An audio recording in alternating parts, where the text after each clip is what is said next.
Imagine the scene: a crowded conference room. Journalists, cameras, and spotlights focused on a man whom the whole world calls a genius. Elon Musk talks about failures, about sleeping on the factory floor, about almost seeing SpaceX go bankrupt. The audience sighs in admiration. You've heard this story before, the narrative that great men only become great because they learned from their failures. But what if I told you that thousands of years before any rocket was launched, there was already a much deeper story about failure and rebuilding, a story that speaks not only of companies, but of the soul. That story is that of Job, a man who lost everything, even before we had the word failure as we know it today. Job didn't break a company, didn't lose investors, wasn't criticized by shareholders. He lost something much more intimate: family, health, dignity. And yet, what remains of that loss is something that Elon Musk and any other billionaire may never be able to buy: spiritual wisdom to face the void. Have you noticed how the modern narrative about failure is almost always heroic? Failure is told as a stepping stone, as if it were a mandatory step to success. It is almost always an edited memory, shared in lectures to inspire and sell books. But with Job, it is different. His failure was not narrated as part of a business plan. It was raw, devastating, with no guarantee of a happy ending. The book of Job begins as if it were a cosmic fable. You are taken to a scene in heaven, a kind of control room of the universe. God is there, surrounded by heavenly beings, and in their midst, a figure appears, the accuser, Satan. He questions whether Job's faith is real or just a reflection of his prosperity. In other words, does Job love God or just the benefits he receives from him? And then the challenge is launched. Job loses his flocks, his wealth, his servants. Soon after, he loses his children in a sudden tragedy. As if that weren't enough, he also loses his health. Imagine wounds covering his entire body, fever, constant pain. There is no camera, no audience to applaud. There is only silence. And a man sitting in ashes, scraping his wounds with a piece of pottery. Now, compare. When Elon Musk talks about his failures, there is always a controlled narrative. He chooses what to tell and when to tell it. But Job did not have that privilege. His story was recorded not to impress investors, but to confront us with the question we all avoid: what is left of you when there is nothing left? You may never lose billions of dollars, but you may lose something even more precious: the trust of someone you love, your health, your inner peace. And when that happens, business manuals are not enough. This is where Job becomes more relevant than any Silicon Valley lecture. When Job suffers, 3 friends show up. They don't bring flowers or hugs, they bring theories. They say that Job must have committed some hidden sin, that his pain is punishment. Have you noticed how even today we like to blame the victim? When someone falls, the suspicion arises: he must have done something wrong. It's the same logic that idolizes success. If someone wins, it's because they deserved it. If someone fails, they also deserved it. But Job defends himself. He insists, "I am innocent." And in this clash that drags on for 30 chapters, we see a man stripped of easy answers. He doesn't want motivational phrases. He wants explanations. He wants to understand why life, which should be fair, suddenly seems absurd. Now, come back with me to Elon Musk. He also faced sleepless nights, debts, uncertainties. But in his narratives, there is always a common thread: the vision of the future, rockets, electric cars. The story is always reinterpreted by subsequent success. In Job, however, success does not come as a logical consequence. There is no business that worked out in the end. What Job gains is something different, a revelation about who God is. At the height of despair, Job cries out for God to appear, and God appears. But not in the way Job wanted.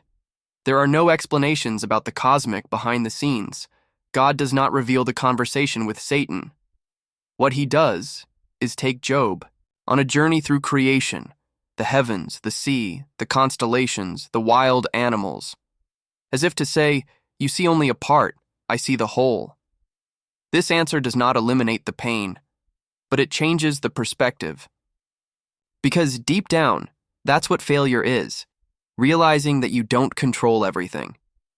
Elon Musk controls factories, rockets, algorithms, but even he doesn't control life, death, time, love. Job discovers that true strength lies not in control, but in trust. Think about the difference between these two narratives. On the one hand, modern failure, which serves as a stepping stone to success. On the other, biblical failure, which serves as a gateway to humility. In the first, you rebuild your company. In the second, you rebuild your soul. And that is what makes Job so relevant today. Because in a world obsessed with productivity and performance, he reminds us of something simple and brutal. Sometimes, life doesn't make sense.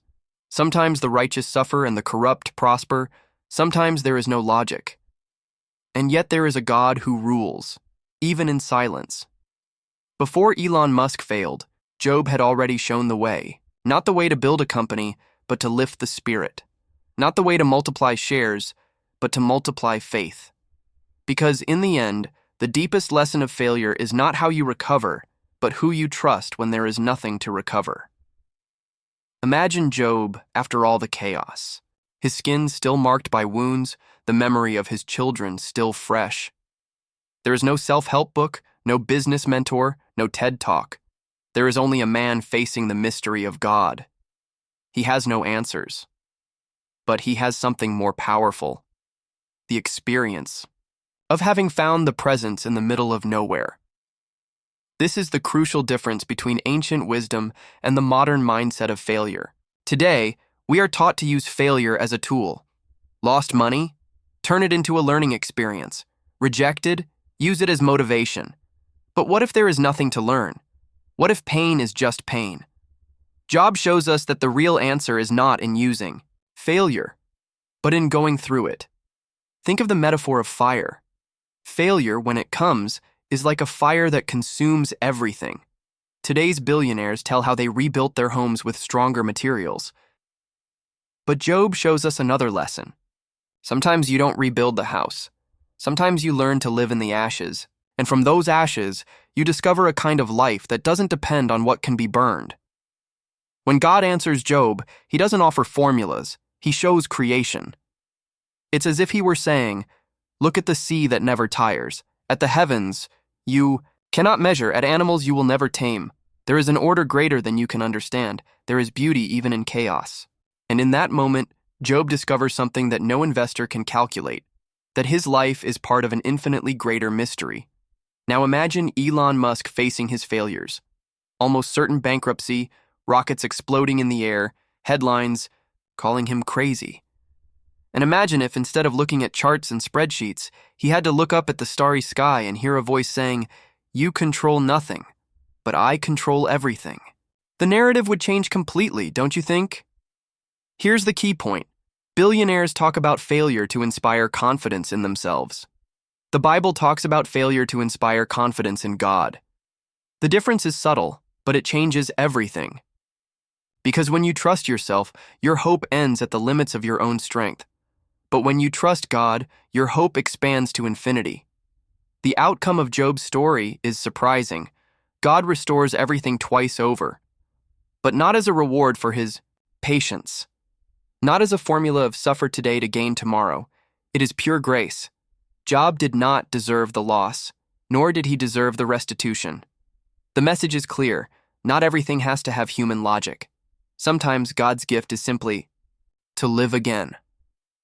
This is a lesson that the modern world has not yet learned. Today, we always want to explain, justify, find cause and effect.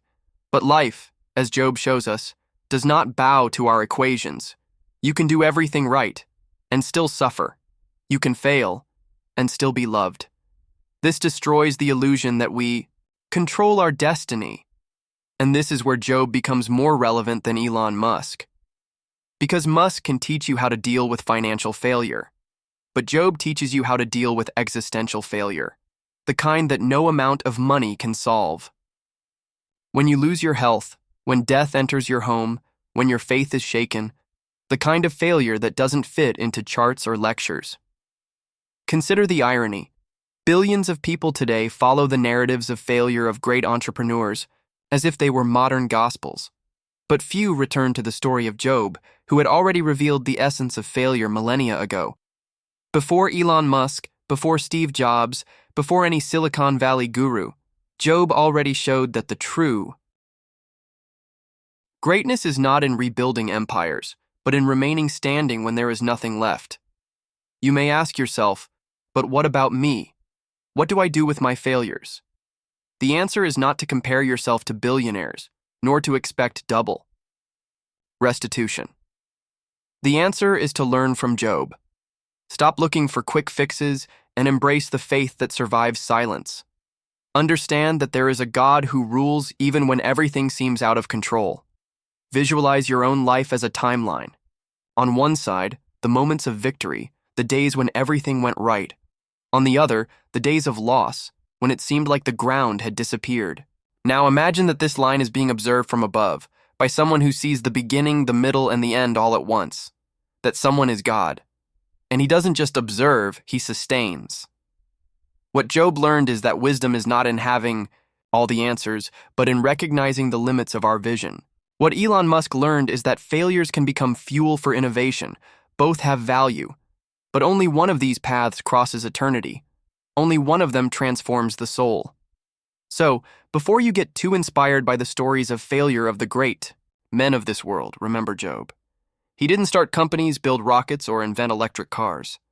But he discovered something greater, that even when everything is lost, faith can remain. And that is the only wealth that time cannot destroy. Before Elon Musk failed, Job had already shown us the way. And maybe that's the reminder you needed. Today, no matter how big your loss is, there is a God who is still in control. And even when you don't understand anything, you can trust him. Because failure can steal your possessions, your health, your peace. But it cannot steal God's presence in your life.